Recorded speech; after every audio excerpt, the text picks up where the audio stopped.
How are you doing? How are you doing this fine? What is it? 8th of December. No, I won't say the date because that's not when this is going to come out. This fine Sunday that we're recording, Adam. I feel great. I feel alive. I feel present. I'm gonna see you this month in a mere 19 days. 3 weeks. Wait, is that right? No. Yeah. 19. Sure. Yeah. Okay. 19. Yeah. Great. Can't wait. I know Chicago is my favorite city. Even though I lived in LA, Chicago is my favorite city. In the world? On Earth? No. I think my favorite city on Earth at this point in time is Edinburgh. Is Rivendell. Oh. Rivendell. Is Ravenswood. Nan, that one's for you, Nan. No, but Chicago, I always say when people are like, where should I visit if I go to America? I'm like, well, obviously everyone likes to go to New York and LA. And I'm like, and I would say definitely do. It's great. But I was like, if you're going to go anywhere in the Midwest, go to Chicago. Because I was like, I just feel like as a city, the actual city part of LA, I think it is getting better now. If you're living in the Richie Rich area. But it's not the nicest.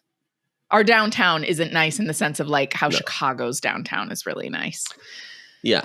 So yeah, I always, and it's nostalgic for me personally. Has great go outside and do things. That's where you go to. If you want to go to a beach or you want to go hike.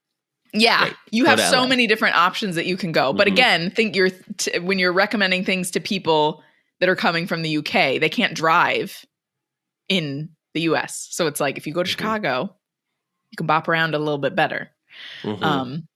But yeah, in LA, you just have to be prepared to drive, to have a car, to rent a car while you're here. Which a lot of people do. I mean, people that are comfortable driving internationally, they'll just go for it. Yeah. Anyways, it's neither here nor there.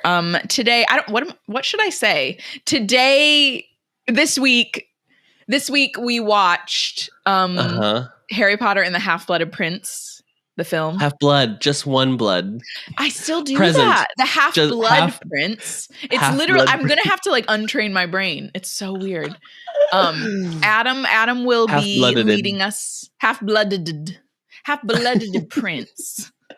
Adam will be leading us for the first half of the film, and I will be taking over for the second half. Act 1, Act 2. Like a cantor at church, I will be leading us through. Yeah.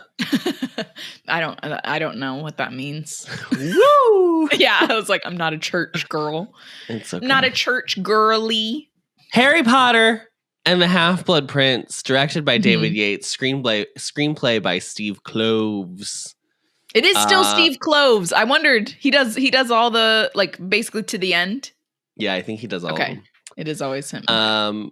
Produced by David Hyman and David Barron, starring Daniel Radcliffe as Harry Potter, Rupert Grint as Ron Weasley, Emma Watson as Hermione Granger. You know it, our queen. Jim Broadbent, plays we go straight to Jim Broadbent. Horace Slughorn. Yeah, because after the three of them, then it goes alphabetical by last name.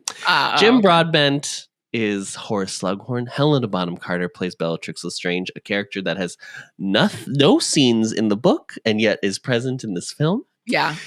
Robbie Coltrane is Hagrid, of course. Warwick Davis plays Phileas Flitwick.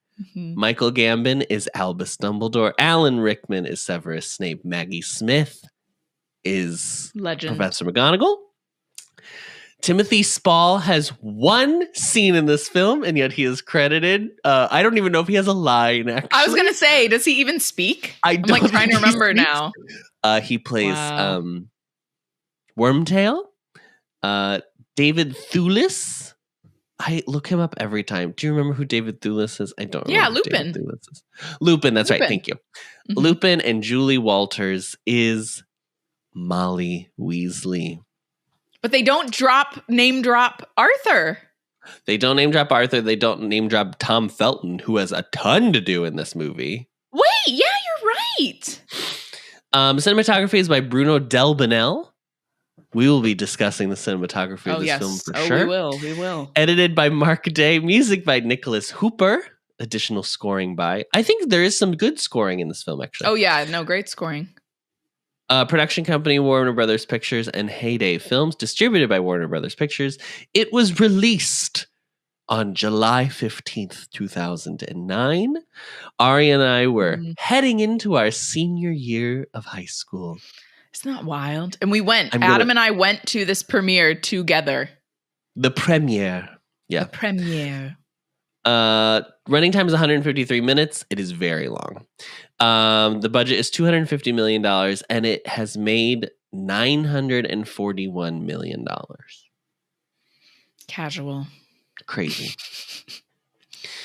I didn't look up any of the background stuff. Here's what I'm going to say. I don't know if this is true, but to me, of all 8 films, and I understand that Daniel Radcliffe struggled, and I'm not taking anything away from that. This feels the most like he was actively inebriated or like hungover shooting the film. And I actually not even hungover. He said he was like actually drunk, didn't he? He came forward and said that there were times where he was still. He said he never was drunk on set, but that he would drink after shoot. Like he would like super drink at night. But for this film, this in like what, 5? He said the last few films is what he said. Okay. But this one, to me, there's something Harry feels very vacant in this film a lot of the time. I do not think now, if you go look on Reddit, people will be like, oh, definitely that Aragog sequence. He's crazy.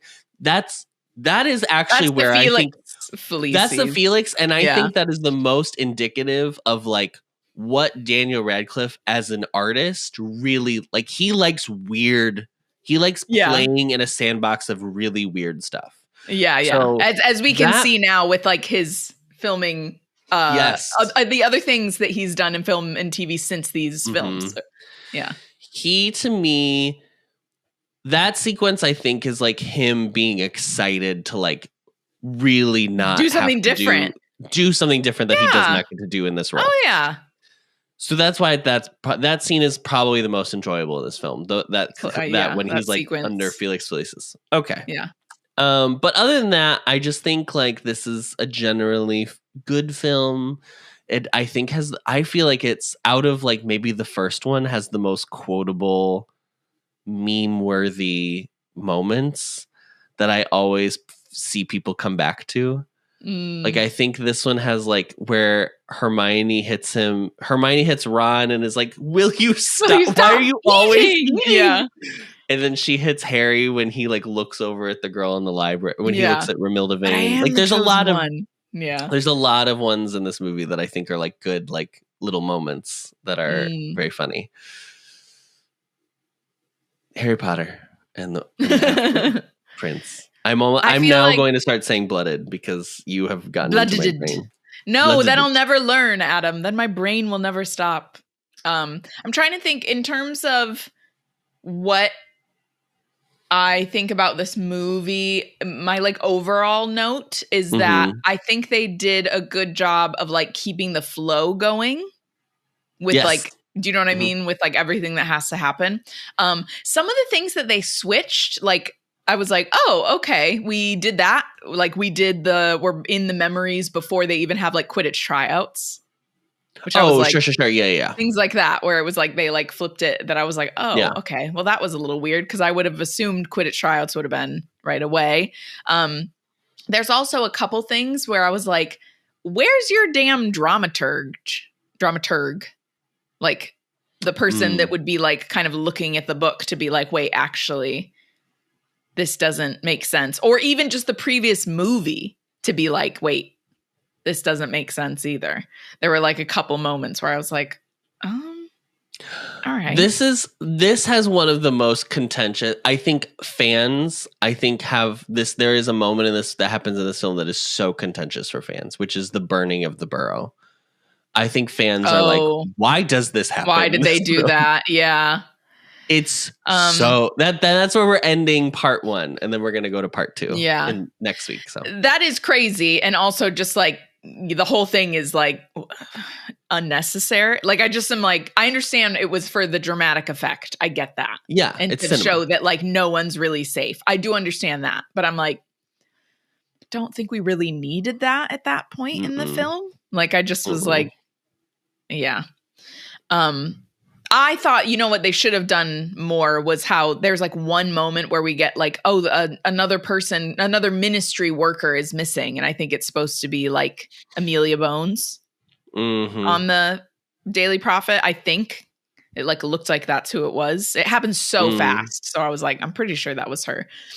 Yeah. I thought they should have done that.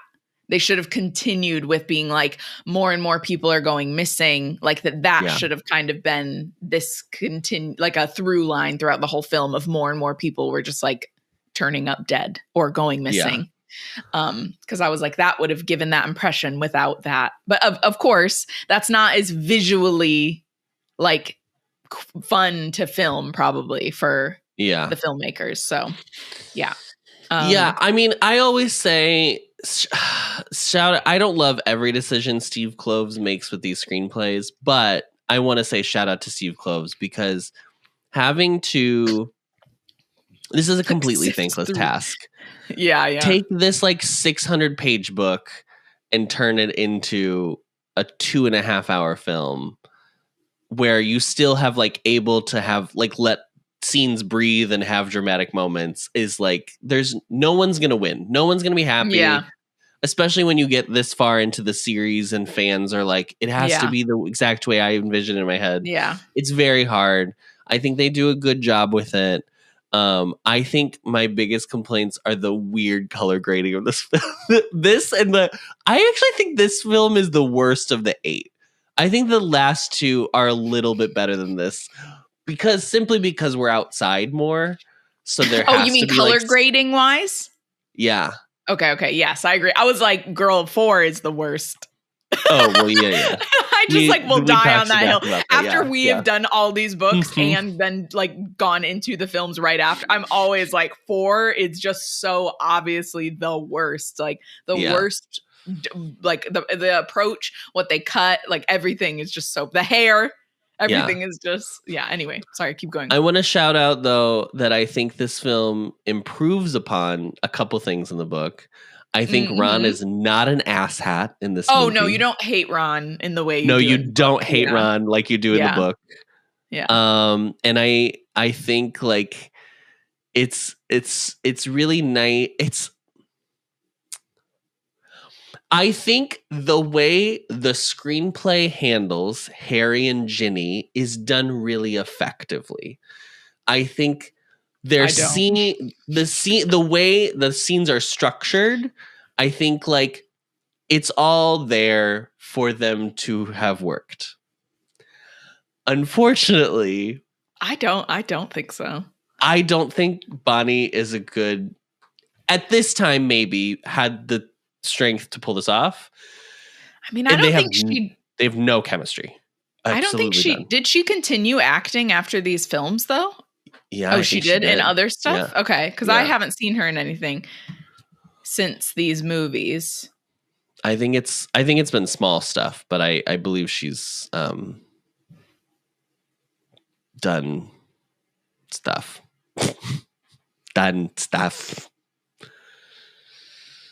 Okay, yeah, there are a couple on here. All typically around like 2014, 2015, 2013, kind of like that time. Yeah. And she did some voiceover work, it looks like, as well. She's directed some stuff. Oh, she's directed some music videos, which is very cool. Oh, okay. Yeah, the last thing she did as an actor was back in 2018. Yeah. Oh, well, she directed in 2018 as well. Yeah. I feel like some of the writing of their dialogue, Harry and Ginny's dialogue, I don't think it's great. I do think it is mainly that they have no chemistry, like, and they needed they needed an intimacy coach on this set for these two. Like it's not there. There's no way that they were watching the kiss and everyone was like, yeah, cool. We got it. There was no way. There was no way. So that is like just such a shame because it's like they were like awkward teenagers, I'm sure. So I don't blame them because I'm like, I can't imagine.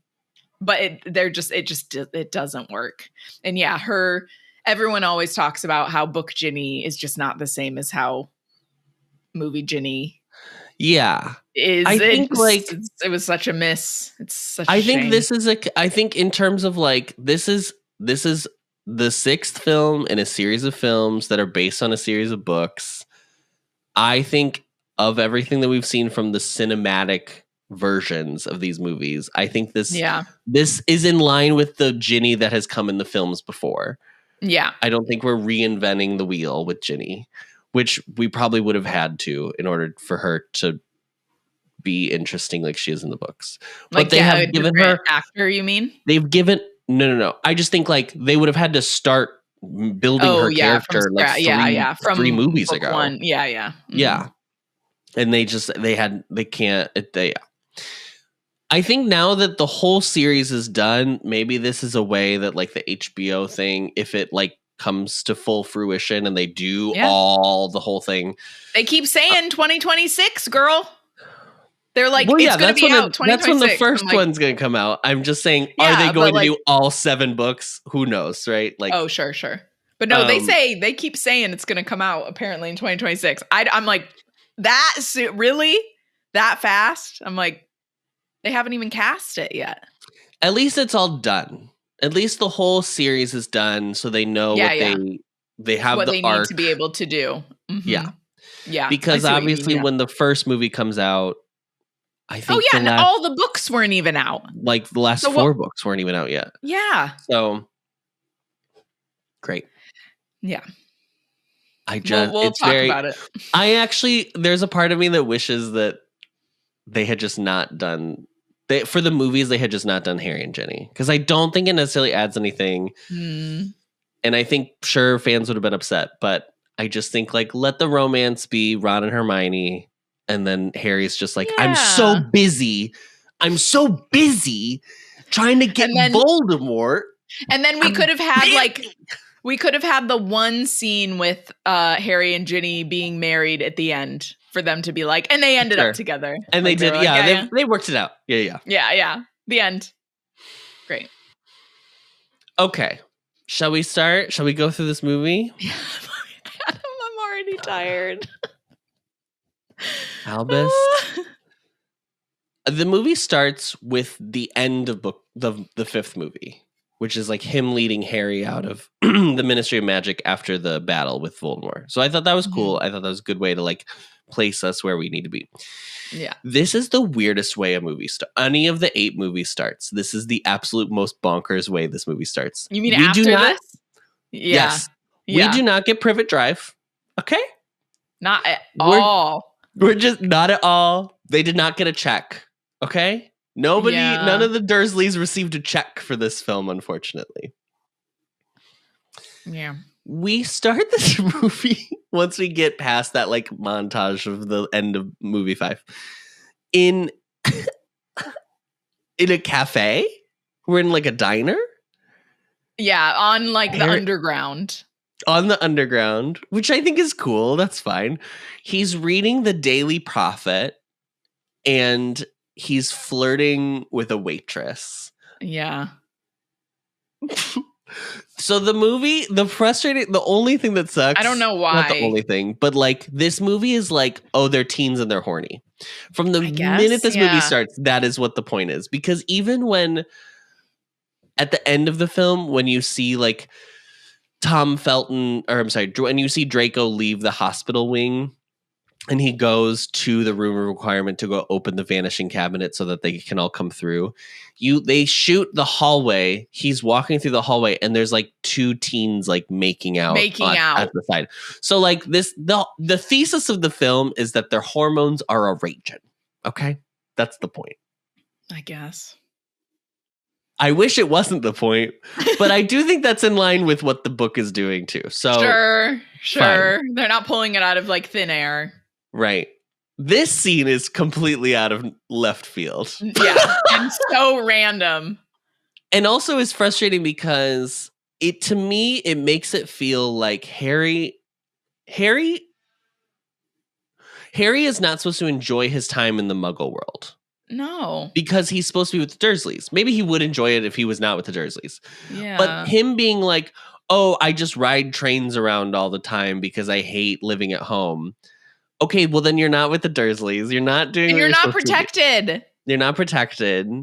And also we see this crazy montage sequence of like the smoke Death Eaters just destroying England. What? Why were they like, we need to be able to have them just fly as smoke around England? Why did they need to have that happen, Adam? So they were like, okay, so clearly they were like, well, we're not going to do the Prime Minister of Magic meeting. Fine. Whatever. Fine. That's fine. It's super weird in the book. That's fine. And the point of that scene is to be like, all these things have happened. They're actual external things that are going on outside of like Hogwarts. The Muggle world. It's actually happening now. Yeah. So they were like, well, let's just show that. But like, I don't know if this is because none of it makes sense. It's just weird to show that, but then be like, and Harry's just like bopping around out in the world.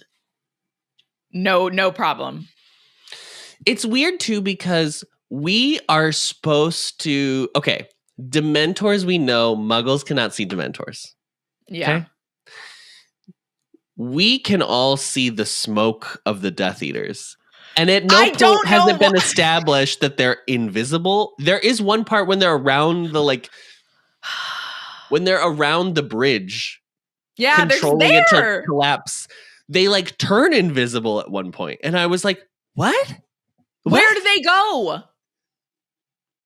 When I was watching it and Michael said, he was like, why would they do that if they could just apparate? Like, he was like, why would you be like flying around? And I was like, I don't know why they just insisted upon the Death Eaters being able to like fly freely as smoke. I just don't get it. And also I'm like, this was the first part where I was like, where is like a dramaturg on set? Because I was like, this bit and then like Harry just bopping around. Like, I'm like, the whole reason that he goes back to Privet Drive is to stay there with Aunt Petunia to be safe. Mm-hmm. So I was just like, there's like multiple things already happening that I'm like, but this is going against like the canon that you need for the movies too, not just the book. Like, it's fine if it's not the same as the book. It never is going to be. But just like, what? So strange to me. It's just like the weirdest way to do this, in my opinion. Like, I feel like their other options would have been to like, it's a news report. Yeah. And they didn't want to do that, I guess. Because they kind of did it. They did it in the last movie, and it wasn't the same, but it was like the news report was like, it's a sweltering heat wave and blah, blah, blah. Like, they've already started a movie with a news report. So I guess they were like, I don't want to do the same thing again, which I guess fine, but I don't know. It's just like it's such a weird, this whole beginning is just bizarre. Yeah. It is really strange. And so like you said, and we're just supposed to take away that they're like horny teens. Yes. Oh, horny teens. Stakes are rising and the teens are horny. That's the point. That's the thesis of the film. Okay. So Dumbledore shows up on the platform. This bumps me because why would anyone not be looking at the crazy man in long robes with a long beard on the underground platform? Like, I'm sorry, like I can't turn my brain off. Yeah. Dumbledore apparates from the underground with Harry. His right hand is gnarly. It's disgusting. Disgusting. they apparate to Horace Slughorn's. Little village. The little village. We go inside the house. The house is destroyed. This is like beat for beat the book. House is destroyed. He tastes the blood dripping from the ceiling. He sees that it's the overstuffed armchair. Horace comes to life. He says he knew it was the dragon's blood, blah, blah, blah. This is all fine. What do we think of Jim Broadbent now that he's here? Jim Broadbent as Horace Slughorn. Yeah. We like this performance? I like him. I think he's great. I think he does a good job of playing him in a way. Oh, do you know what? This is going to lean into the Wicked conversation, Adam. He's like nice. He's not a good person. And he's only nice when it like benefits him. Correct. And he plays him like that very well. I think Jim Broadbent has a very specific way he acts too, which I really enjoy. But in the books, he does not read as like daffy or like doddering. But Jim Broadbent, this Horace Slughorn is a little like, yeah. And I think that's very funny because it's not, it's very different from all of the other new professors that we've had in this series. So I think he does like, and he's a consummate, he's one of the greats, Jim Broadbent. Yeah. He also, isn't Slughorn in the book described as being like shorter? Because Jim Broadbent is obviously very tall, but I didn't really mind that. It didn't bother me. Yeah. So Dumbledore goes to the bathroom. He goes to use the loo, and he has the little pictures of all of the former students that his trophies, his little trophies. And one of the trophies is Regulus Black. Mm-hmm. And then he's like, oh, and I could have taught Sirius, but I didn't. Because he left? What? What?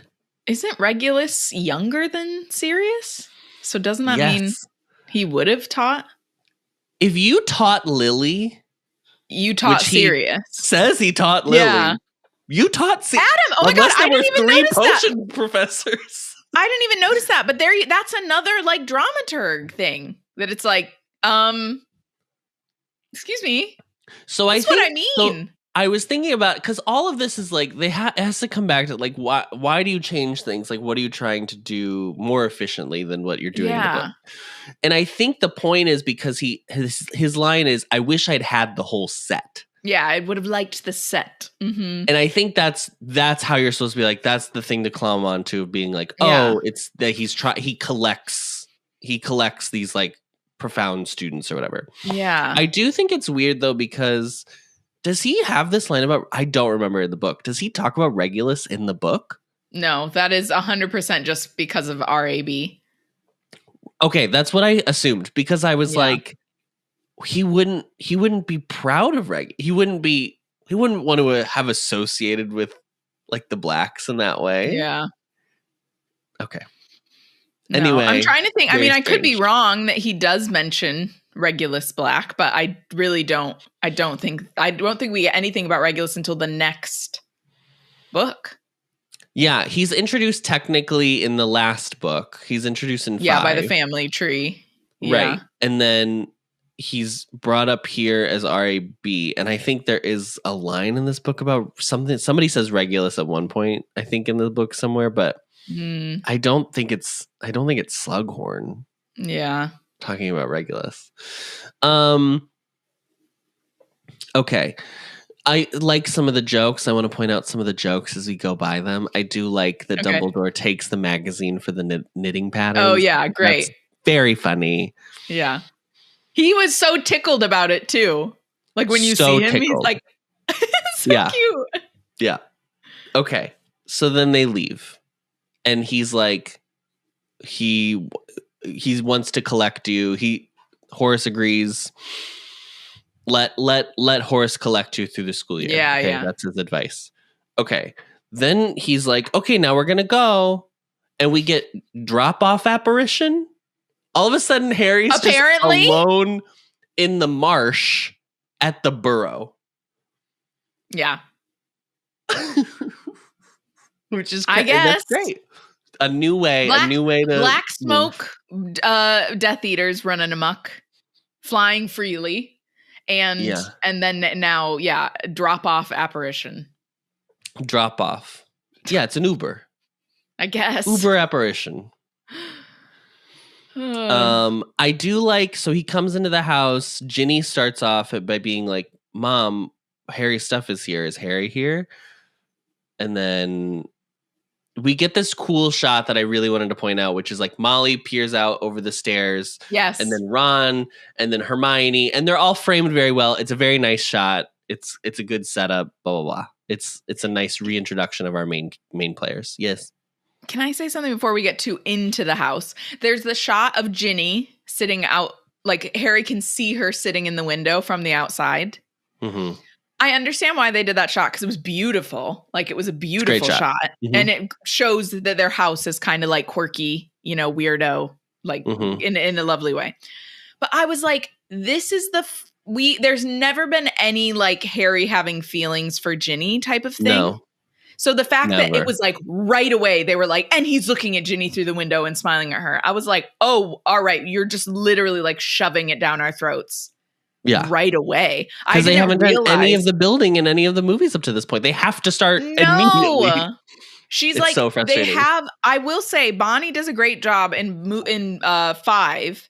There are moments where when they're talking about like Harry and Cho, you can see that Bonnie is intentionally Bonnie still likes him. Yes, like is like affected by it. Ginny, and so like hats off. Yeah. But like Bonnie, the actress, hats off to her for like making sure to keep that through line going. But to all of a sudden have Harry be like, oh, I just saw her through the window and I'm like so into her. I was like, first off, you were just talking to another girl. Yeah. At the train station. Like the book does a better job of easing him into it. This was just like right off the bat. It was like, oh, okay. Well, it's so clear that you're trying to shove it down our throats that it's only Ginny now.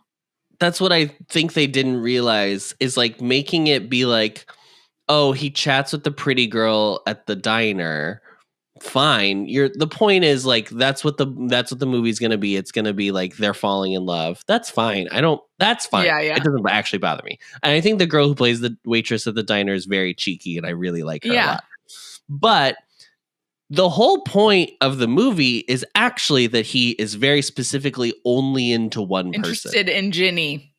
So by setting it up that he's just like, oh, I'm just this guy that goes around and makes faces at hot girls. I'm like, well, that's not who Harry is, just though. Batting up any girl. Yeah. Yeah. That's not the character that we know this character to be. So anyway, that's very frustrating. It's just even like, because when we get into the house and how she says like, oh, I all the stuff, the shot you're talking about exactly where she's like, oh, I see his stuff, and they're popping their heads out from the stairwell and all that.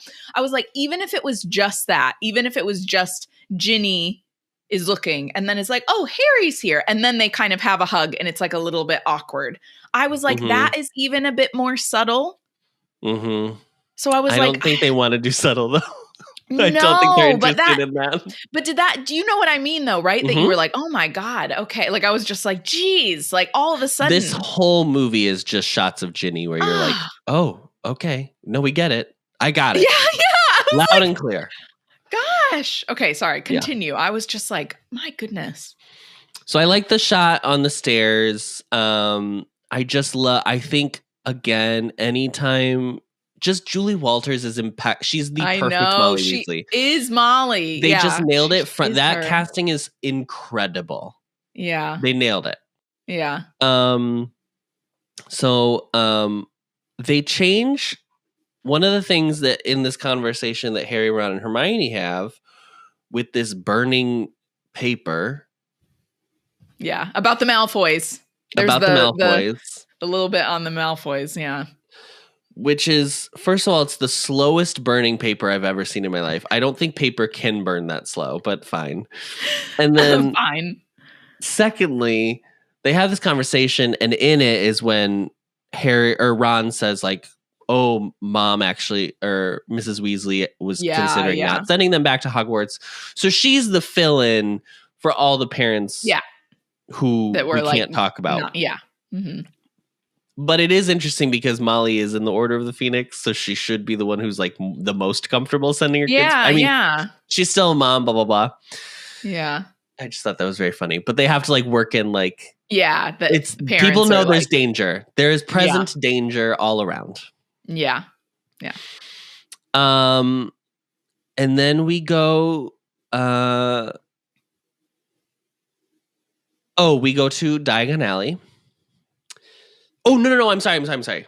Sorry. After the burrow, we go to Narcissa and Bellatrix. Oh, yes. Yeah. The scene with Snape. This is where we go to, I don't even remember what that little town is called, but wherever he lives, wherever Snape lives. I love the actress that plays Narcissa. I love that. I love that Narcissa and Bellatrix are completely opposite. I do wish Narcissa was all blonde. Like, yes, I know. Me too. Blonde. I don't know why they made that choice. I don't know either. I think the skunk hair is a cool idea. I like don't mind it, but it's just weird when it's like she should look like they're all. The thing about the Malfoys is that they all look like they're like the perfect. Yeah, like they all are blonde. Blah blah. Yes, exactly. So anyway, so they have this scene. This is where we get the unbreakable vow. Cool. This is all fun. I have no problem with this. I think Bellatrix, or I think Helen is great, obviously, as always. This is actually, when I said she has no scenes in the book, this is her one scene in the book. So she did have to be in this movie. Just the one, though, yeah. But then she shows up, I don't know, 6 more times in this movie. It's so she is there. She's collecting that She has more scenes in this movie than I'm pretty sure Snape does. Yeah, probably. Yeah, and did you notice Voldemort isn't even in this film? Voldemort's not even in this. Quick little flash, but I was like, yeah, he's not in this at all. Hagrid has legitimately, I think, 2 scenes in this movie. Yeah, he's barely in it as well. He has the scene with Katie Bell, and he has the scene where the Aragog scene, the Aragog death. Yeah. No pepperoni. No pepperoni. Just anyway, a cheese pizza.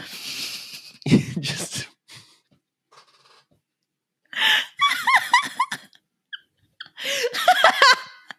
that's embarrassing. I'm so sorry. I just couldn't resist because it was so stupid. That's a very Adam joke, actually. It's so dumb, but it was so funny to me. I just love we call her pepperoni. They do the unbreakable vow. This is pretty much the book, exactly. Yeah. Great. In and out. We like a quick scene. Okay. We go to Diagon Alley. We see the Weasley's Wizard Wheezes. This is where I want to say the production design. Oh, yeah. I'm just going to shout it out. Amazing. It's incredible. I love it. I love it. It's perfect. Hats off to you. Just like hats the little to you. Weasley guy. It's so good. The Dolores Umbridge for no reason on the thing is so funny. It does. And the scene started and I was like, oh, it's the busiest shop. It's like there are people everywhere. Everyone's there. Yeah. And I was like, oh, this is so funny because Diagon Alley is supposed to like be having rough times. And then they immediately leave the scene and go out onto Diagon Alley and they're like, yeah, there's no one here. It's just terrible. The that are doing well. And I was like, oh, they've solved the thing that I was like, hey, here's the problem. Great. It was nice to see Fred and George. I think that a lot of their like duo dialogue is always really funny. So I like that they incorporated that again. Yeah. They see Tom. I keep saying Tom Felton. They see Draco Malfoy. Yeah.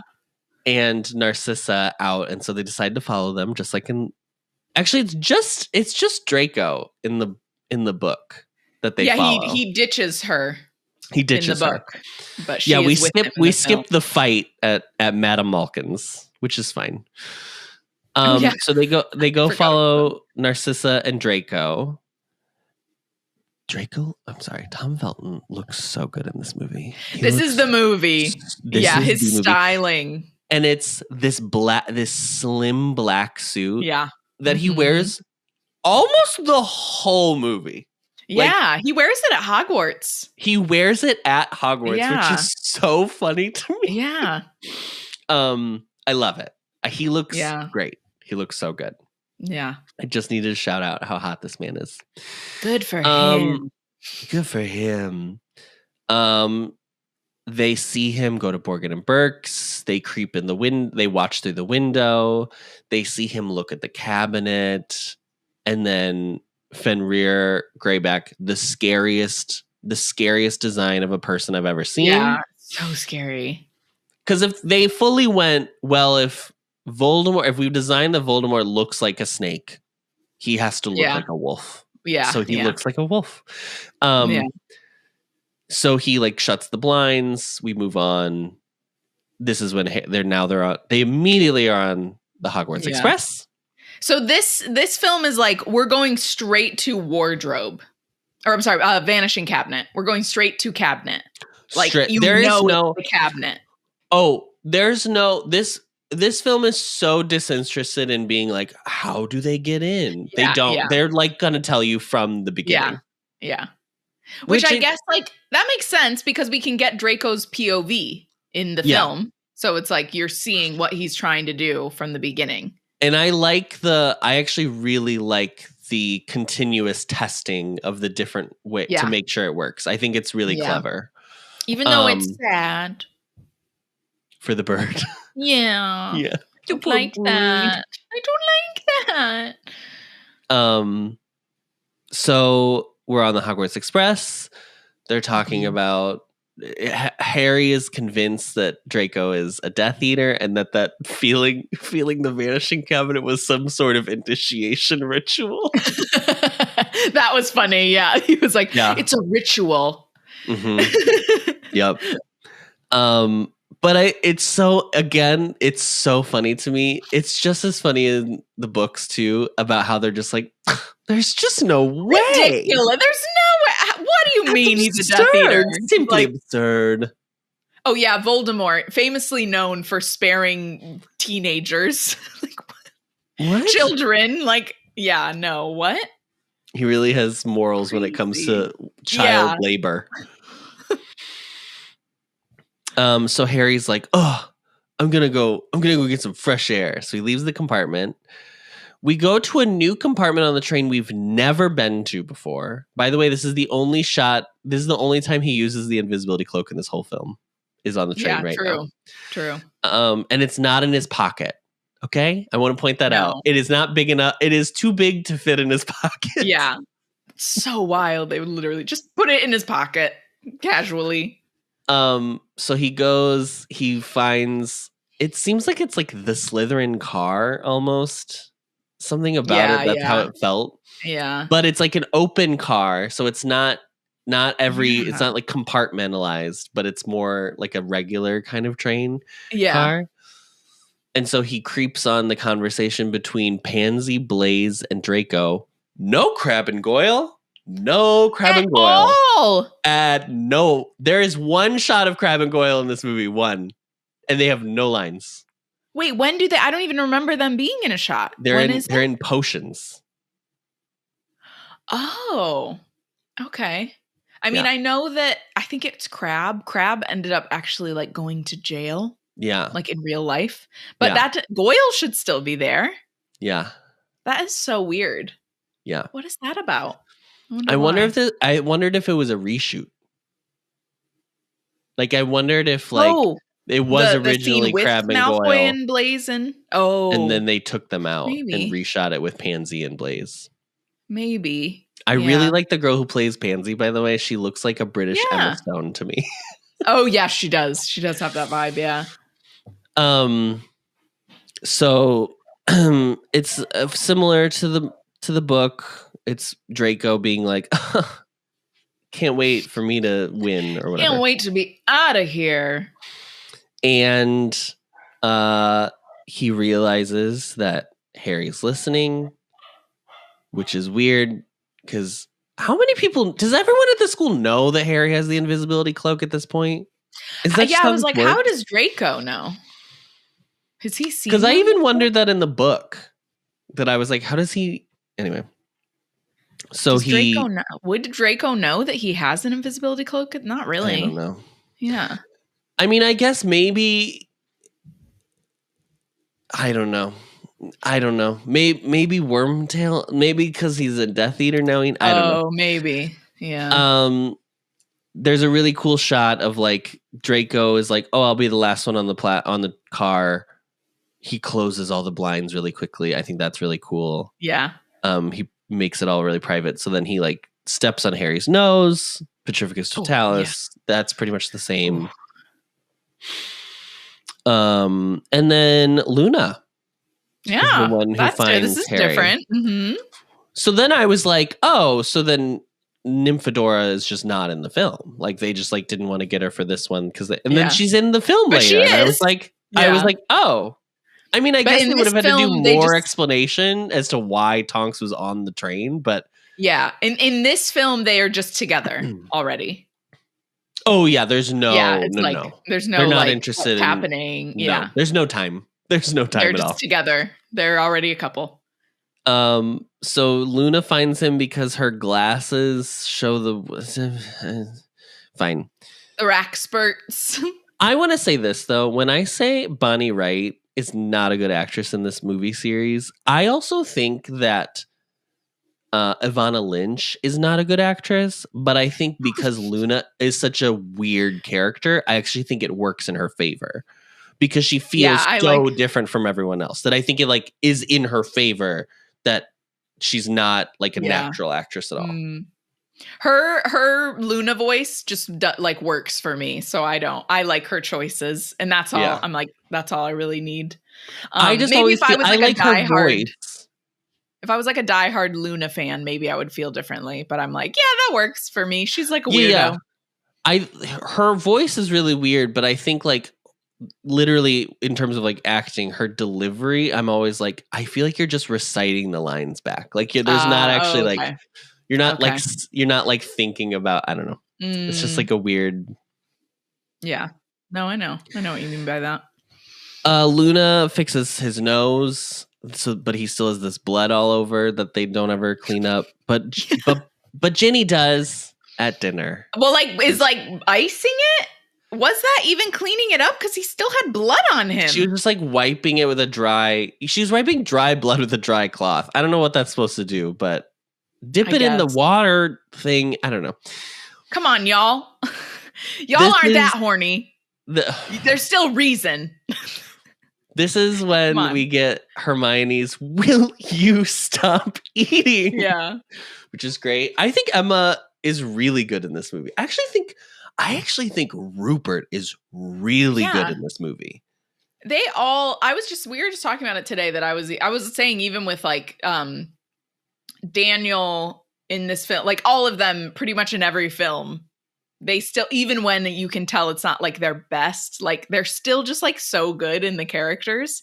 Yeah. But this is around the time when they're really like in their stride, Emma and Rupert. Yeah. Well, I think they're like finally at the age where they're like actually thinking about what acting is and like what it means. And like, I mean, like it is like a genuine difference between like being a child actor where your main objective is to like recite the lines correctly as you were taught them. Yeah. Versus like, what's intention? Like, what are you fighting for? Like stuff like that. And like, I feel like it's more clear in this one that they like are actors. They're really good at this. Yeah. They genuinely progress as the movies progress. They become, you watch them grow as actors. It's very, satisfying to watch. Really, it's cool to witness. So Dumbledore has his speech. He says the greatest weapon is you.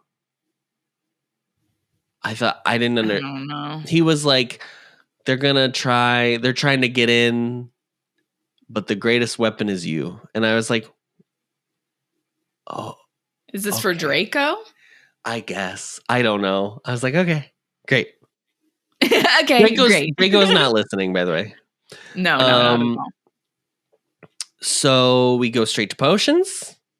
We have a scene with McGonagall where she's like, I thought you were going to take potions. I like this scene a lot. This is great. This is a classic Maggie Smith. This is the first scene, though, where I was like, why is everything like sepia tone? I was like, everything is brown. There are points in this movie where there is no color on screen. Like it's no so color. bizarre. Yeah. And I understand that they're taking the tone of the films are getting darker, so we're going to visualize that with like right. They don't want it to be as like the color. Yeah, like vibrant as like 1, 2. And even 3 was still very vibrant. Yeah. But like it's so it just feels lifeless. And like I think at the time, because other films weren't doing this, it felt really cool to watch this. Because I didn't notice it as much, when we went to see the film. I mean, I guess I noticed it subconsciously that I was like, oh, it's so much moodier, like blah blah blah. But now watching it after having like this basically this series set off like a 15-year like thing of fantasy films being like, let's go super moody and take out all the color. And now I'm like, can we just put color back? Can we put color back on the screen, please?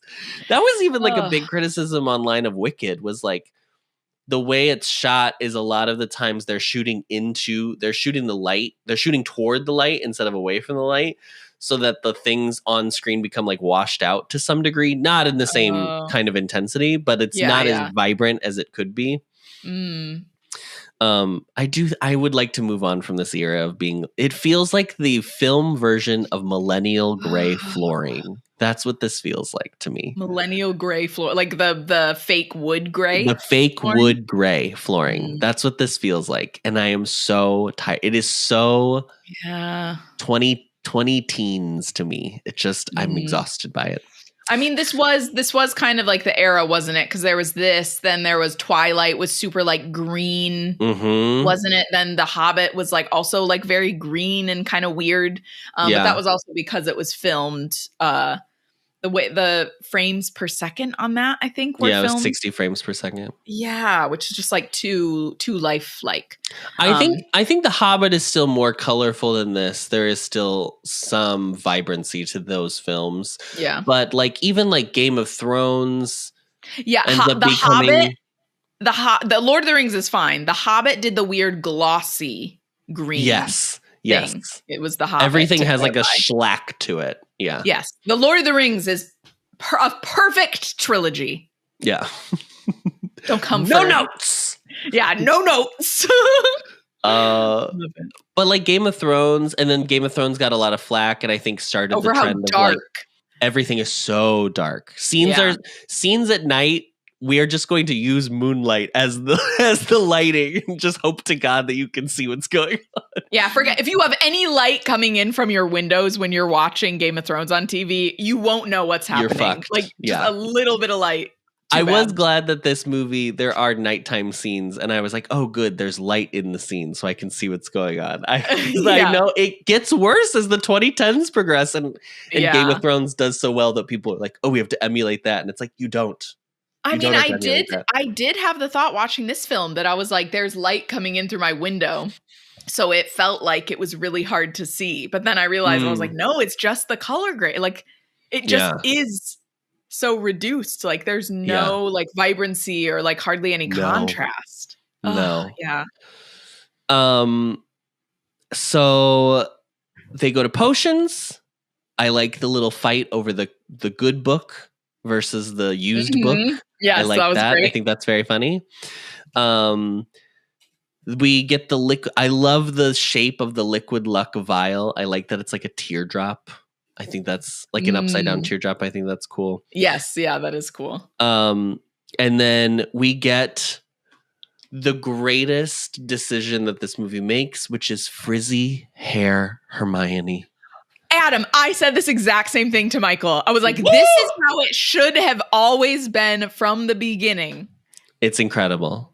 That's what we wanted. Yeah. HBO. Well, Max. And don't she fuck it looks up, Max. So good with this much volume in her hair. I know. That's why I'm like, she can pull it off. Let her hair be frizzy. Come on.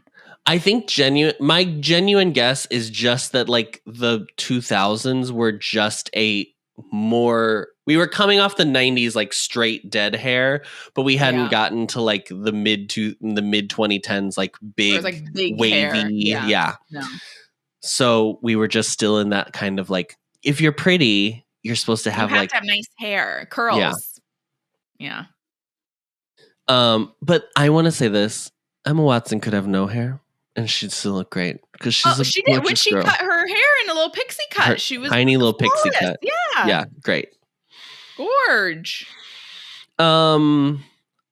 Okay, I made a note. This is not gonna do well for me. I made the note. This movie is just horny. And I don't know what I'm referring to. So at some point, Adam, everything. It's just everything. Ron and Hermione, anytime they have an exchange, Lavender, like lusting over Ron. Yeah. The love potion, Adam. That's probably what you were writing about. If it's in potions class, there's that shot where like all the girls go up they and all like, walk up. Which, okay, I have another dramaturg note here. Mm-hmm. You're telling me all of these girls are in Ron and Hermione's year? That's what you're trying to tell me? Yeah. You're trying to tell me that? All of a sudden, Ramilda Vane, who we have never seen, Katie Bell, who is a completely different actress in this. I know. They're all in Harry's year. Mm-hmm. And Leanne. Random Leanne. Shout out to Leanne. I'm just like, I understand. Again, I understand that they're like, well, we just have to have them in something so that you see them like in the mix. Yeah. Have them sit at the table. Have them it could have just been any group of girls. It could have just been any girls. It didn't have to be those four. They're never in the dormitory with them, Adam. Because Lavender, I don't even think is in potions class. No, she isn't. Yeah. I'm like,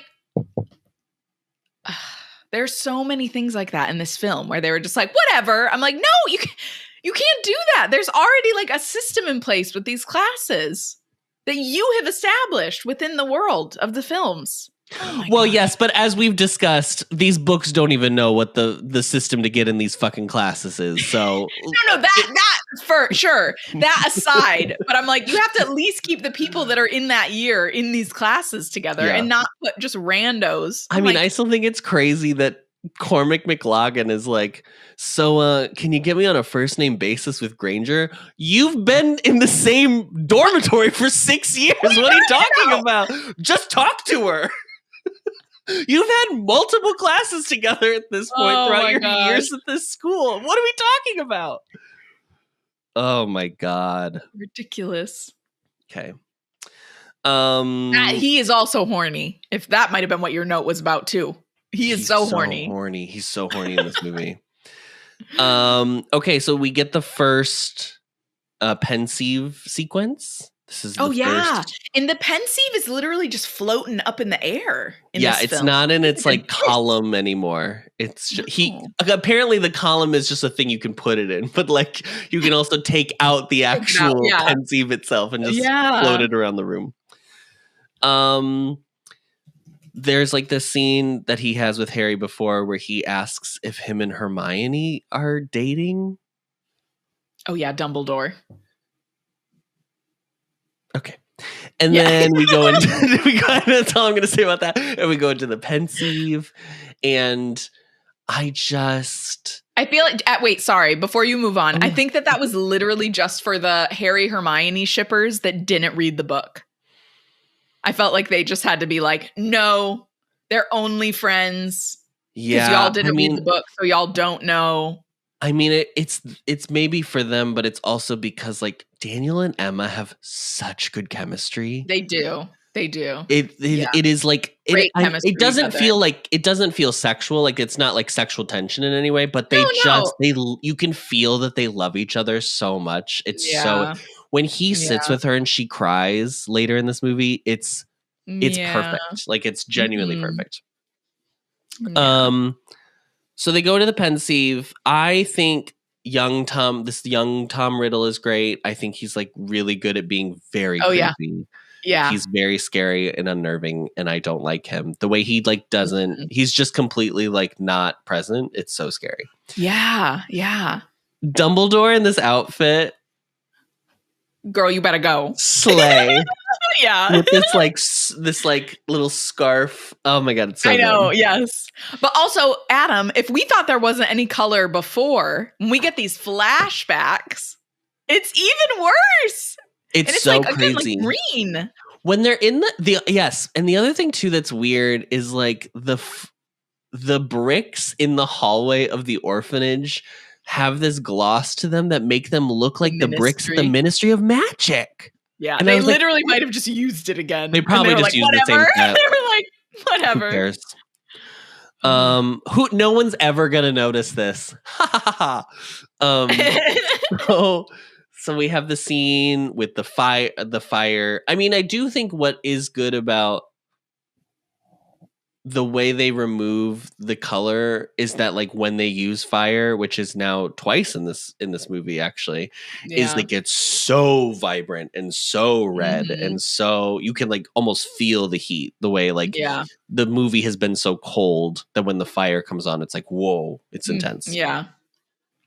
It's the same scene. It's, you know, they find the hidden items. He says that there's no thievery at Hogwarts. Mm-hmm. I don't think if you hadn't read the book, I don't think it would make complete. I mean, I think it's enough that you kind of get that he's like a creepy kid get what's going on, stole whatever. But like, I think you would probably have to read the book to really understand why that memory is so important.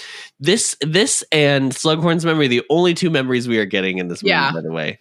We don't, and I don't think we needed any of the others. I think that is like a primarily a book thing. Like I think it was smart to get rid of the memory of whatever his mom or whatever. I do have to say though, this movie series created the smoke effect. Like visual effects artists have talked about how that the Harry Potter franchise formalized. Transition. Yeah, just the way that they use that, like that smoke that really actually looks like smoke and doesn't look digital in any way. It's just like it's so good, and I think they overuse it, to be honest. But like they just knocked it out of the park so well that I also would have been like, you know what, let's just keep doing it. Just keep doing it. It looks too good. Yeah, because it's everything. Everything becomes smoke. Yeah, and that's true. All the transitions. And the memories and all that. Yeah. Which technically shouldn't be smoke because it's like liquid. Not apparition, but like the way the Order and the Death Eaters travel is smoke. Like it's all smoke. Yeah. Everything's smoke. Yeah. I wonder if it was like the idea was like, oh, because like magic, like the way people think about it is like smoke and mirrors. So like maybe it's just like a play on. I don't know. I mean, it was probably just fully came. I don't know. It's cool. Yeah. This is my first note where I was like, the movie is black and white. This movie has no color going on whatsoever. This is the first time I noted. And then my next note is Cormac McLaughlin is so hot. This actor, McLaughlin is so hot. He is hot. I said that to Michael. I was like, he is really good looking, actually. So the fact that she doesn't go for him over Ron. Plays this little? I think Ron looks good in this movie, but yes. Oh no, there were actively shots of Rupert where I was like, "Oh, look at Rupert," but he is very good looking. Cormac McLaughlin. Freddie Stroma. Freddie Stroma. I'm trying to see if God, he just looks so British. Good Lord, what a British lad. He played a guest role in Bridgerton. He appeared as Prince Frederick of Prussia. He did. He was the prince. That is him. Mm-hmm. Oh my gosh. Wait, what was his last name? Freddie Stroma. Stroma. Yeah, he was the prince. He was cute in that too. They gave him Swedish. They gave him really like they did the kind of the time period, the really curly. I think he had some like sideburns, but he was really cute. I think it's the first Slug Club, just the dinner one, the dinner party Slug Club. Yeah, where they're having what is it called? I keep forgetting what it's called, but it looks so good. I always just thought it was so like yummy. Scoops of ice cream, but I don't think it actually is. No, it's like they're like breaded. Oh, it's gonna drive me nuts. Is it a British thing? Yeah. Profiteroles? Oh, profiteroles? Oh, okay. That's probably right. Breaded dessert images. Yeah, it looks like profiteroles, basically. Yeah. Or croquembouche. A croquembouche, yeah. Yeah, I think that's when I made the note about Cormac. Oh my gosh, he licks his hand at Hermione. Yeah, he's like sucking on his finger. I was like, and Emma's reaction is so like correct because she's like. But this is when Ginny comes in and Hermione's like, oh my God, her and Dean have been fighting again. Oh my God, crazy. Yeah, oh my God, crazy. And then Harry's like, he stands up when she comes to the table. Michael died at that part. He thought that was so funny. He was like, what is he doing? I was like, he's a man in love, Michael. You wouldn't understand. Chivalry isn't dead, okay? Yeah. So then they go to Diagon Alley. Nope. Then they go to Hogsmeade. They go to Hogsmeade. Yeah, Hogsmeade. Then they go to Hogsmeade, and we get 3 broomsticks. Wait, have the Quidditch tryouts already happened? Oh, yes. Okay. Do you see what I mean, though? I did this out of order. How far in? I wrote these out of order. Or I didn't write what scene was going on. I just wrote notes of what happens in the scene that I want to talk about. But do you see what I mean, though? That it's like it's so far in. Yeah. So when my note was Cormac is so hot, it was about the Quidditch tryouts. Oh, okay. Yeah. So the Quidditch tryouts happen. She does Confundus. This is all fine. Whatever. Quidditch just comes and goes for me. I do not care. Then we go to Hogsmeade. We have not gone to Slug Club yet. Slug Club is coming. True. Because we have to set up that Dean and Ginny are making out. That is true. That's true. So, Okay, so they're at the 3 broomsticks. We see Draco go into a secret room. Yeah, what was that? What the hell was that? I'm assuming... Is that the girls' bathroom? It has to be the girls' bathroom. Because there's no Madame Romerta. Yeah. So then it just has to be Draco. Which is in the loo? Because I think that's what's referenced when he walks into later in the movie, when Katie Bell comes back and he walks into the Great Hall. And Harry's asking Katie, who gave you the necklace? And then she is like, I don't remember. And then she looks over and is like, yeah, I couldn't tell if that was her actually being afraid of him or if it was, we were just supposed to see Draco react to her being back. Because she didn't really read as she was scared of him to me. I don't think she was scared of him. I felt like it was supposed to be just enough that maybe she has the tiniest little memory in the background of something. She can't actually recall if it was him or not, but there's something about him that's unsettling to her. Okay. Sure. I don't know. That's me giving a lot to the movie, by the way. That's me really helping them out with an explanation. Okay, so Ron looks over, sees Ginny and Dean snogging. And he's like, my favorite thing. We have to go. This is my favorite moment. He looks over. They're only holding hands at this point. They're just sitting together at this point. And Ron goes, "I'd like to leave," just like that. I'd like to leave. It's so funny to me how he read the line. Yeah. Oh my God. And I want everyone to know, Dean we are now in hot Dean era. He can get it. He's stunning. Yeah. And I think Ginny and Dean have chemistry. I will say that. Oh, there is chemistry with them. Okay. Yep. Okay. So he looks over, he sees them snogging, and then he's like, we have to go, blah, blah, blah. And Hermione, Emma, this line reading is so funny to me, where she's like, it would be like what do you think she would look over if she looked over and you were snogging me? Do you think that would be so weird if you were doing that? And Rupert is like, yeah. It's so funny. Yeah. It's a really good delivery. See, and this is cute, Adam. Their like little courting of each other is so well done. So then, because it's awkward, this is also when they discuss. This isn't when Slughorn comes in. Slughorn comes in. Yeah, that's right. Yeah. Because he has to get the memory. Because Dumbledore told him he has to get the memory. So he's like chatting him up. And then afterward, like as Horace walks away, Emma has chugged the entire goblet. It's gone. It's gone of butterbeer, so that they can have this moment where she like has like a little foam mustache. And she like wipes it away. But I just thought it was funny that because it would be like, okay, yeah, you need the mustache, but you don't have to. It's drink the whole thing. Yeah, the whole thing. It's so funny to me.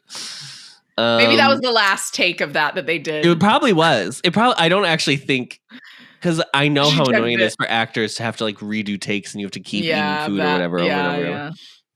The spit bucket. Oh yeah. So then they're walking back, and it does seem like I never know if we're supposed to think that butterbeer you can get drunk on or not, because Hermione is like, hey, how you doing? So they're walking back, and this is when Katie like flies into the air. But before this, Ron is like, Harry, did you hear how she was talking about us like smoking? What the fuck was that? As if, right? As if. That would be so weird, right? Wouldn't that be weird? Would it be? There's no way, right? Would it not be? Right? Yes, and then Katie flies into the air. This is so scary. Yeah. The like way they audio mix it, so there's like a scream, but it's like not coming from her, but it's just muffled. Like it's so scary. Oh, spooky. And then she falls. Hagrid comes out of nowhere and collects her. Here he is. Here's Robbie Coltrane's first scene for this film. And in this episode of part 1 of Harry Potter and the Half-Blood Prince, this is the last time we're going to talk about Robbie Coltrane and Hagrid's performance. So he takes her back to the school. We go immediately to McGonagall looking at the necklace. And she has her very infamous line, when things go wrong, why is it always you three? Why is it always you three? And then Ron says, I've been asking myself the same question for 6 years. Yeah. I genuinely think Rupert is so good in this movie. He is Ron. And he actually has way less to do than the other two in this movie, but he's so good in this movie. I really like the scene where he like they're in the dormitory and he's like talking about Ginny or whatever. Oh yeah, right. And then it goes to Hermione. To Hermione. But I think he does really well in that scene too, actually. What were you gonna say? I was just saying it's because he's like becoming more dimensional. Like he's not just like comedic relief. Like we're getting more of the human side of Ron, which I do think was the right move instead of you just like hating him. Yes, 100%. Book 6. He just was like, oh my God, such a dick. He sucks. So yeah. Because like even like, yes, he has the like annoying like, oh, I can't watch Ginny make out with anyone, but like it's his sister making it. Like it's easy. I was gonna say they're approaching it in a better way for sure. Yeah. Than being like, because even like when they make fun of Ginny back in Weasley's Wizard Wheezes, and they're like, I hear you don't need any love potions because you're doing fine enough on your own. It's all very gentle. It's like very gentle. Yeah. Like it's not, and very it doesn't like have Big Brother. This like, yeah, it doesn't have this like kind of it. We have to keep the women down. Like it does that like the book kind of has. Yeah. No, because do you know why, Adam? That is so specifically Joe doing bullshit like that. Like adding that layer in. Oh my gosh, I hate it. It's so annoying. Steve Kloves was like, no. No. We're not doing that. Shout out to Steve.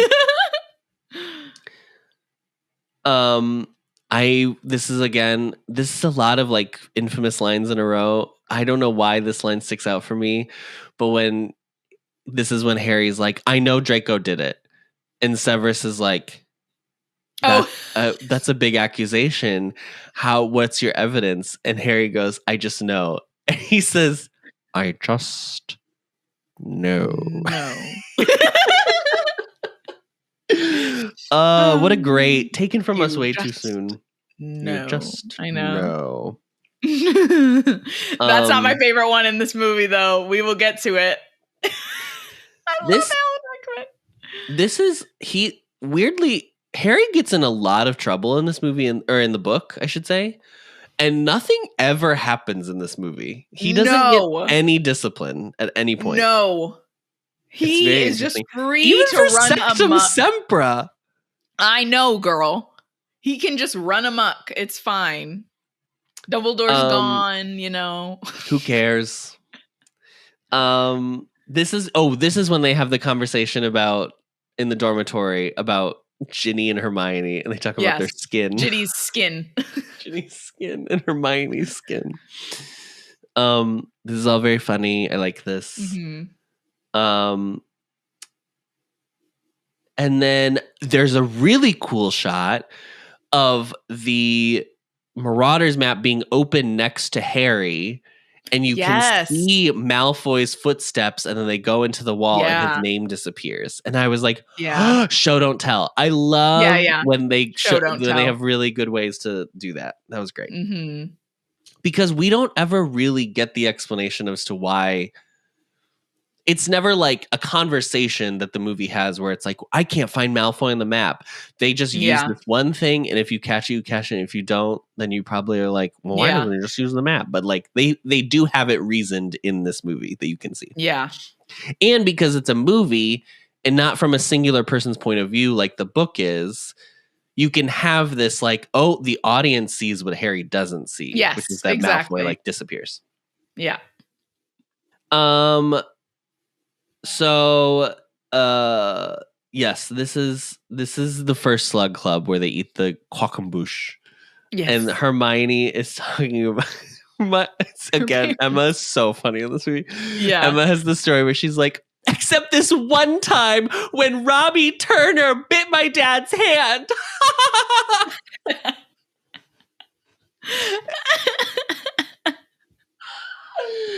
And then she's like immediately like, oh. It's so funny. Ginny comes in. This is when he stands up. Hermione's already making the connection that Harry likes Ginny. It's very funny. Ron is miffed that he didn't get to go. He didn't get to go to Slug Club the next day. But Hermione is like, well, I was going to ask you to go with me to the Christmas party. And there's not he doesn't say yes. But it feels like it's like, that's the conversation. He's like, oh, well. I've noted that there's the conversation they have after the Slug Club where he stays around for a couple minutes and they don't even talk about anything. They talk about Lily again. Yeah. But talk about Lily. But there's like this prop that they don't have in the book that I loved, which is this hourglass that like slows or speeds up depending on the quality of the conversation. And I think it's like used really well. I think it's really smart. I think it's clever. It feels like it's a Harry Potter thing. I just was like, oh, I like when they have things that were added that I'm like, oh, this is like this feels like improves correct. Upon it. Yeah. And it comes back later because it's the same hourglass in the memory that we'll see in a bit. But yeah. Okay, so then we immediately go to him winning the Quidditch match. So we go to like he fake gives him the liquid or the Felix Felicis. Yeah. Luna calls it out. Luna calls it out, not Hermione. Not Hermione, yeah. Luna calls it out, but Hermione still has the like, you shouldn't have done that, blah, blah, blah. You can get in trouble. Ron wins the game. But there is not, in the book, there is a justification as to why he basically accepts Lavender's advances, and it's because he's mad at Hermione for her insinuation that he couldn't have won the game without Felix Felicis. And they just... Lavender just goes for it, and he just accepts. Yeah. Which I thought was interesting because I don't know. I mean, I guess it's fine. I guess I just kind of, I did like, as much as I think Ron is a pile of shit in the book, I did like that he was like hurt by that thought. The Victor situation as well too. That was like layered in. Fuck Victor. Fuck that whole whatever. But yes, yeah. I'm glad they got rid of, that he was mad that Hermione had kissed someone before him. Yeah. But I was surprised that it was just like, oh, he just finally let Lavender kiss him or whatever. She just went for it. Yeah. I also want to say this girl who plays Lavender, I have to look up her name. It's right here. Jessie Cave plays Lavender Brown. I think she's great. I think she's really hilarious. Funny. Yeah. She's completely over the top, but I think she's very funny. I think she's very good. Yeah. So this is now the scene where Hermione has the little birds flying around her head. I actually like that they kept that detail, that it was the same. And Harry comforts her, and then Ron walks up and like kind of is like, he's not a jerk, but he's just like oblivious. Yeah, he doesn't handle it well. He doesn't handle it well, but it is more. They have luckily changed it from being like Ron is an asshole to being Ron is just like an idiot, which I do think the movies Ron is more of an idiot than a jerk. Yeah. Generally, this is the first time that Hermione is like, I've seen how you look at Ginny, like just like she calls it out. Actually calls it out. Yeah, and it's the most like clear because even in the book, it's not necessary.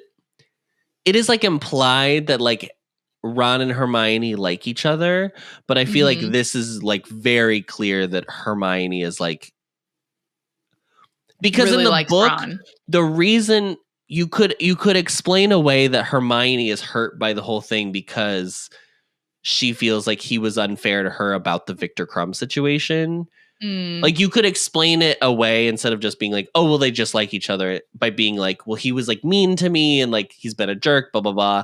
Whereas like this, the only thing you can read is that like Hermione likes Ron, which is obviously the truth. But it's just like because they got rid of all the complication, it's just like kind of solidifies the main thing.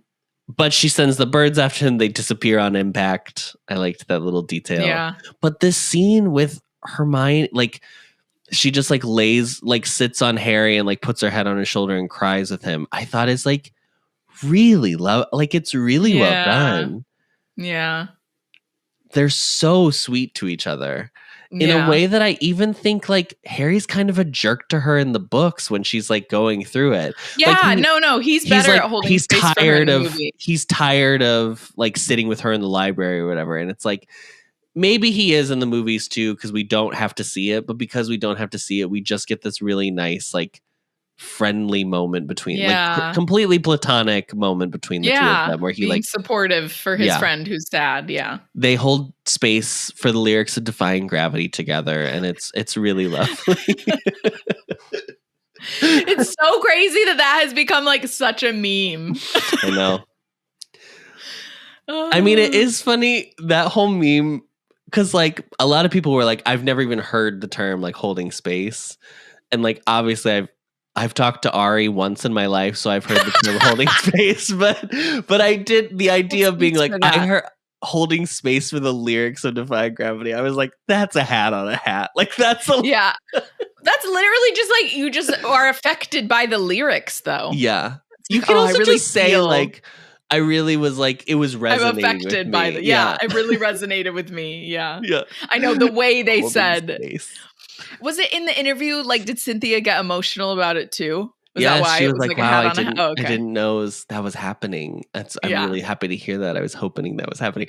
And now there's like a new video that just came out, which is them talking about the interview. Yeah, I saw that one where Ariana's like, I didn't know what it meant. I don't know. I didn't know anything that was going on, but I just knew I was witnessing something. And she was like, I knew it was big for her. Yeah. So, you know. Well, then Cynthia's like, I didn't really understand what she meant by that. And then the interviewer has also gone on record and been like, I didn't really know why she was reacting to what I was saying. Like, it's now funny. It's even funnier to go back and watch it now because nobody has any idea what is going on. No one actually knew what was going on, and they're just like, oh, wow. And that's camp. And that's camp.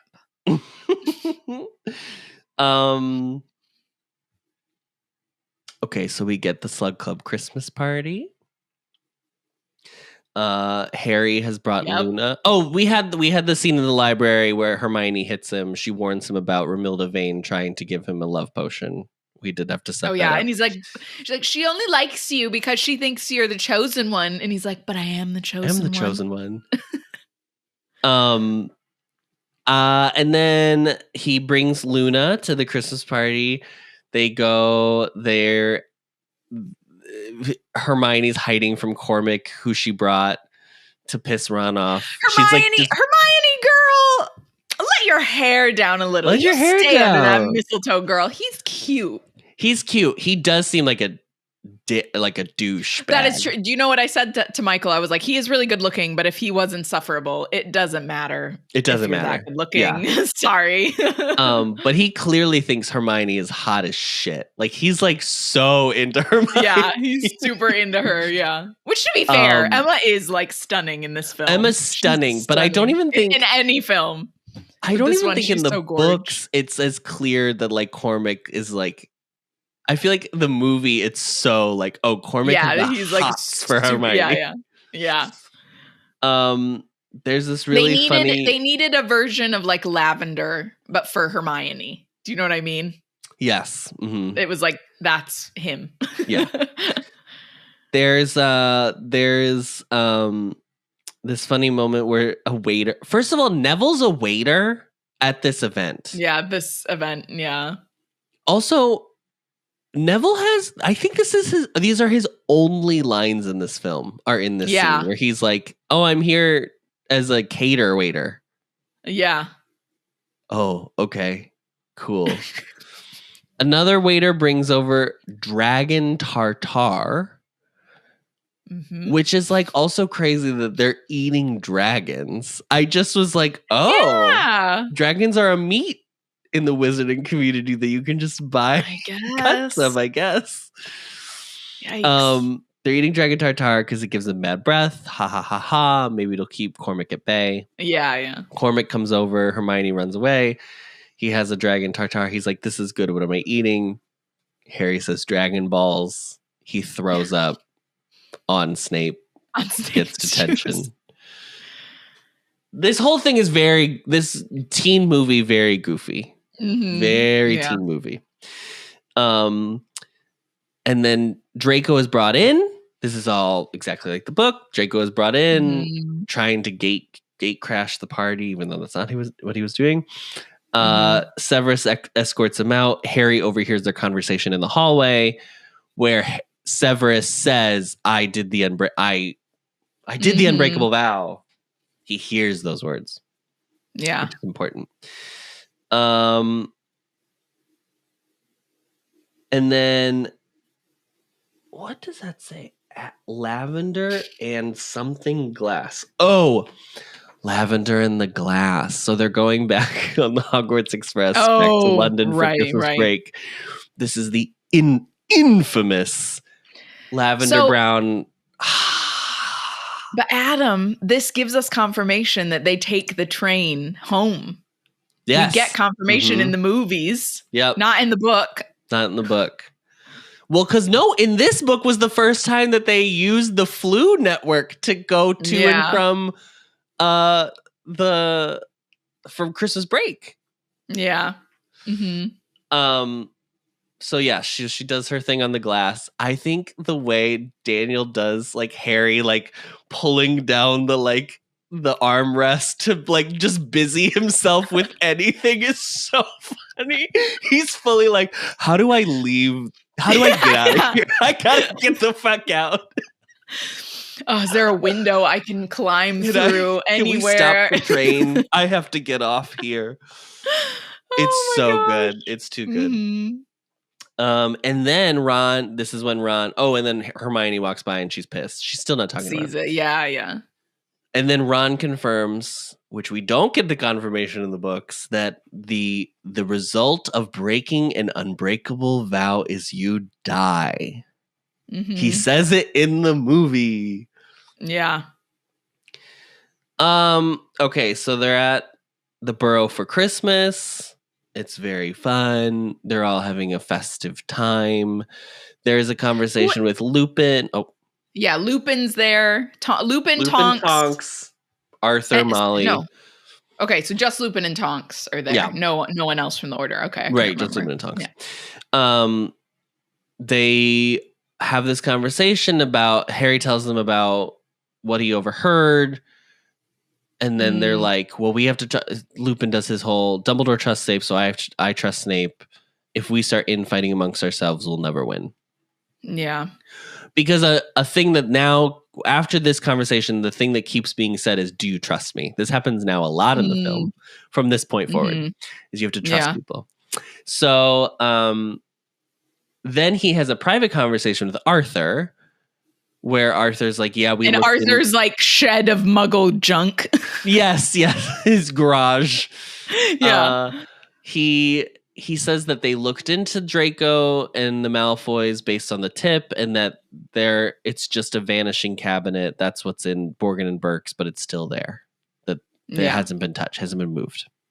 Mm-hmm. But he just had to give the explanations to what the fuck a vanishing cabinet was for the audience. Yeah. Which I thought that was a good explanation. I thought it was great. That, like, people got them when Voldemort was on the rise previously. Yeah. And then we have this really weird scene where Ginny feeds Harry a cookie, a biscuit. Yeah, Adam, this is what I mean. But I'm like, this is what they're writing for them to do. I was like, some of the dialogue too is bad. Like, I'm just like, I think it could have. I maybe it wouldn't work. Maybe if I saw it with like two people who had, if it was like Emma and Rupert, they could have made it work. Then I'd be like, oh, or then I could have actually been like, no, it is the writing that also doesn't work. But I think it's just so much. It's the combination of the fact they don't have any chemistry does not help for sure. For sure. And then Ron interrupts, and then. Okay, this is where this is how this ends. This is how this when part things go off the rails. This is all on brand for what the book is doing. Okay, so far, pretty much everything is what the book is doing. The only exception has been that weird diner sequence, but we've talked about how it's just to set up the theme of young love. Okay, okay, fine. Tonks and Lupin go to leave. Okay. And I will say, I had this thought where they are talking about like where is my hair doing today? This way. Okay. They're having this conversation where they were like, it's really dangerous out in the world, blah, blah, blah. And so I was like, it's so funny that the burrow is just like out in the middle of nowhere. Like they're not protected in any way, shape, or form. Yeah. I had that moment before, like 3 minutes before the scene happens. So then all of a sudden, guess who shows up but Bellatrix? Mm-hmm. And they start this like ring of fire around the burrow. And then they lead them out into the fields. Harry and Ginny chase after them first and are like blocking spells. They get backed into this like corner, and then Arthur's there, Tonks is there, Lupin's there. They're all five, like, battling both Bellatrix, and you see Fenrir Greyback is there. This man got a fat check for this movie because he's in a lot of this film. Yes. Thank you for mentioning Fenrir. So I don't know if you caught this, but when Tonks and Lupin are leaving, Tonks says, I think to Molly or Arthur, the first night of the cycle is the worst. Is the hardest. The hardest. Yeah. It is nighttime, girl. It is nighttime right now. And he's out here. Lupin is here. And also Fenrir is here. Neither of them are fully werewolfed. Like, I didn't understand what I was supposed to understand from that. Because I'm like, but they're not werewolves right now. At first why I was is like, that being mentioned? Maybe we know Lupin uses Wolfsbane potion so that he doesn't have to like go crazy. I think in the books it's still implied that he turns into a werewolf, but he just doesn't. But I think in the movies it's less clear. Maybe he just doesn't turn at all, blah, blah, blah. So then I was like, okay, so I guess that's confirmation that he doesn't do anything. But then as soon as Fenrir is there, I was like, well, okay, so it's a full moon and Fenrir, and Fenrir of Greyback is not taking would be full werewolf potion, girl. This is what I'm saying, that I'm like, where is your freaking dramaturg? There are too many things. It's just a weird line. And it's a weird line because it also doesn't do anything. Like, it's not a line that, like... it confuses you more. Like, if it would only... Like, if Fenrir had become a werewolf, then it was like, they put that in so that you could... Yeah. But it's not... No. It's weird. I wonder, actually, if they originally had an idea that there was going to be a sequence where, like, Fenrir turns into a werewolf. Transformed, maybe. Yeah, and tries to, like, stalk them, but then they cut it for time or something. Maybe. Because otherwise But then cut that line, girl. It's the weirdest line. It makes no sense. And it's like almost a throw, like you wouldn't even really, I'm sure a ton of people that wouldn't even hear it because it's as they're going out the door. Yeah. So it's just so weird that they like insisted on keeping it in. So they have this fight and then all of a sudden they see them both go up into the sky. They smoke into the sky. And then they explode the burrow. They fly through the burrow. They fly through it and the whole thing catches on fire. And then they all just watch as the burrow incinerates in front of their eyes. And spoiler alert, then they just go back to Hogwarts right after this because everything is very normal. So in my head, I forgot this happened in this book or in this movie because I thought this happened after the wedding. The wedding, yeah. So in the book universe, there are like special protections that they kind of put on the burrow, basically, to keep them safe. I don't know why they insisted on just like burning the burrow in this film. Like what? Literally just for the spectacle of it. I don't know. It's so strange. And it's not even the last fire to happen in this movie. It's not even the last building that gets set on fire in this movie either. Yeah. And I think thematically, the reason they do this and the other one is to be like, all of Harry's safe spaces are gone. We are going to head into this final chapter in Harry's experience where like everything that he is protected by he has nowhere to go. But Adam, we're right back at the burrow in this next movie. I know. That's why I'm like, it doesn't. So that's why I thought it happened at the wedding because I was like, oh well, that makes sense. Then he can't ever go back. Nope. It's so weird. Why insist on that? It's so strange. And this is also when we get the iconic, I killed Sirius Black. I killed Sirius Black. Well, she did that in the fifth movie. Oh, she did that in the fifth one too. But that's what I know, but they just keep repeating it. Yeah. Girl, we know. Like, we're just gonna use your audio again. Don't even worry. You don't even have to say the lines. You don't even have to come in. Crazy. Yeah. Also, it was crazy to me, Adam, that Harry and Ginny just like jumped out of the burrow into the flames. I was like, y'all are you for real? Like Ginny's wearing a robe. Yeah. Ginny is because they have this like another moment in her pajamas. Another moment right before everything's on fire where Ginny is like ties his shoelace. She almost Adam again. I forgot. Yes, the shoelace. Jesus Christ. She ties his shoe. I'm like, y'all are maybe really, you're convincing me that I don't like it. You're right. It's both. It's both. Just like, this is the best you can do. Are you for real? I think in my head, I was like, you can tell this is a white people house because they're wearing shoes inside. It just is crazy. Like, I'm like, that's the best that you could come up with. That weird scene of them, like, where she feeds him something and then she ties his shoelace. Also, Harry's awkward in every scene. Like, he's not even trying with her. Yeah. It's just Ginny. Oh my God. Oh. That's it. That's it for part 1. That's it for part 1. Part Jesus. 1. Perfect. All right. This wraps up part 1 of the Half-Blood Prince film. Next week we will be One Blood. Next week we will be reviewing part 2. We have a comment from Ashley Dillon, 2910 on YouTube. Just curious, what are your thoughts on the Fantastic Beasts movies? I have seen all of them now. Oh, have you? Adam, have you not seen any of them? I only watched the first one. Yeah, I've seen all of them now. I just watched the last one like one day when I was like kind of like under the weather. I just put it on kind of as like a background noise. There's just no way that I would ever be as invested in these films as the Harry Potter films. I think they do like a very lovely job of like world building.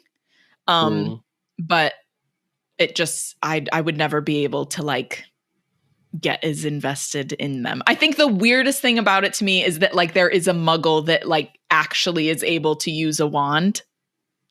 And I still don't really understand how that is like a thing. A muggle can just use a wand. Yeah. And where everyone's just like fine with that. Sure. Why not?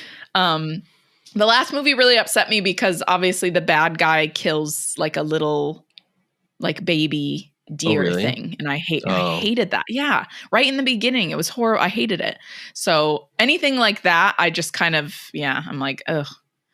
Not my thing. Not my thing. Is I don't think just because you are a writer of books, that means you are also a screenwriter. So I would say if Joe Rowling has a strength, it is not screenwriting.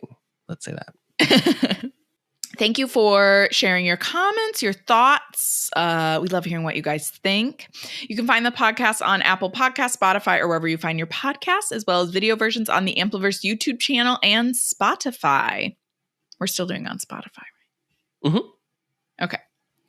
As always, don't forget to rate, review, and subscribe so that you can get a perfect so that we can get a perfect Newt score. 5 stars only, or else you'll have to film a bunch of scenes with someone that you have zero chemistry with. Did you ever have to do that? Was there someone that you had to fake chemistry with that you just like had absolutely none? Yeah, I had to pretend to be your friend all throughout high school. I thought you were gonna say, I was in this thing called J. Michael Hess because we were lovers in that. Yeah, that's right. Yeah. I also played someone who was dead. Though. So I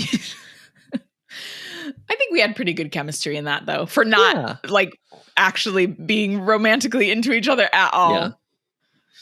Although famously, I did have a crush on Adam in like 5th grade. Fifth grade. Yeah, I did have a crush on Adam. I was cute. I don't know what happened. You are still cute. You were very cute, and you were in. You did Beauty and the No, you did Sleepy Hollow the play, and you did Beauty and the Beast. So you were like the little like star too. So you know. I just love, I always have loved actors. Always have had crushes on actors from a young age. Don't forget to follow us on Instagram at HBAnxious or YouTube and TikTok at The Ampliverse. We are hosted on Spotify for podcasters, so thank you to them. And are a proud member of The Ampliverse. Check them out at theampliverse.com. Thank you very much, Adam. That was quite a marathon. Very, very well done. And as always, profiterole. Quackamboosh. Quackamboosh. Yeah, quackamboosh is better. Quackamboosh.